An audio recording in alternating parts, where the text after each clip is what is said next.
আসসালামু আলাইকুম। আজকে বানিয়ে দেখাবো গুড় দিয়ে মুরালি। এই মুরালিটা কিন্তু অনেক নরম এবং ক্রিস্পি হবে, আর এটা অনেক সহজে বানানো যায়। কতটা সহজে বানানো যায় সেটা দেখলেই বুঝতে পারবেন।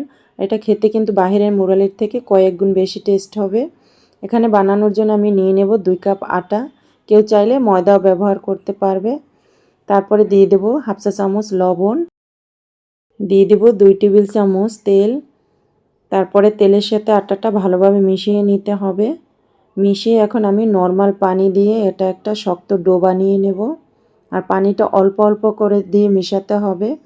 ডোটা কোনোভাবেই নরম করা যাবে না, তাহলে কিন্তু কাটতে বেশি একটা সুবিধা হবে না।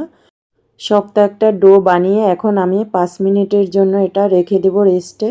আর দেখুন আমি পানিটা দেখিয়ে দিচ্ছি, এখানে 1 কাপ পুরো পানি লাগেনি, কিছুটা রয়ে গেছে কিন্তু।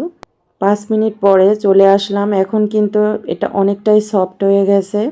দেখুন নরম হয়ে গেছে। এর চাইতে নরম কিন্তু করলে ভালোভাবে কাটা যাবে না, কাটতে সমস্যা হবে। তো এখানে আমি 2 ভাগ করে নিয়েছি।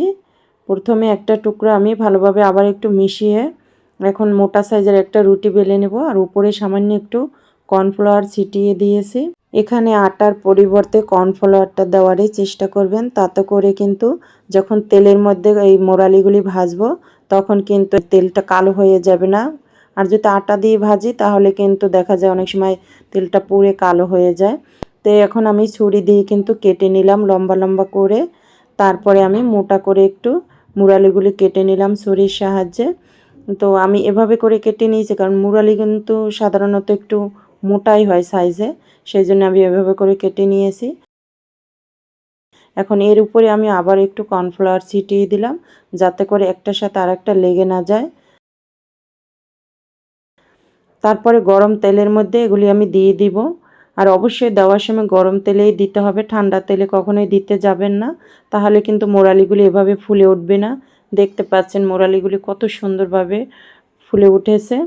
তো এভাবে করে আমি তেলের মধ্যে ভালোভাবে ভেজে নিব। ভাজা হয়ে গেলে আমি তেল থেকে উঠিয়ে নিব। আর এই পর্যায়ে চেক করে দেখতে পারবেন যে মুরালিগুলি ভাজা হয়ে গেছে কিনা, একটা ভেঙে দেখলেই হবে। তো সব মুরালিগুলি ভাজা হয়ে গেলে আমি এখন দেখিয়ে দিলাম যে এটা কত সুন্দর ক্রিস্পি হয়েছে দেখুন। এই পর্যায়ে আমি দিয়ে দেব গুড়। এখানে আমি 2 কাপের একটু কম গুড় নিয়েছি, আর হাফ কাপ দিয়ে দিলাম পানি। এখন আমি এটাকে ভালোভাবে জাল করে ফুটিয়ে নিব।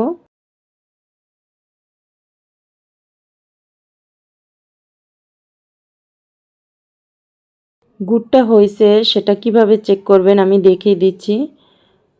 কিছুটা পানির মধ্যে গুড় উঠিয়ে নিয়ে এভাবে দেখবেন, যখন দলা হয়ে আসছে কিছুটা, তখন বোঝা যাবে গুড়টা পারফেক্টভাবে হয়েছে। তারপরে চুলা বন্ধ করে গুড়টা কিছু সময় ঠান্ডা করে মুরালিগুলি ঢেলে দিতে হবে।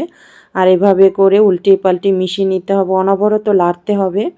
প্রথমে একটু তরল থাকলেও কিছু সময় লাড়াচাড়ার পরে কিন্তু এটা খুব সুন্দরভাবে মুরালিগুলি পারফেক্টভাবে রেডি হয়ে যাবে। দেখলেন কত সহজে বানানো যায়।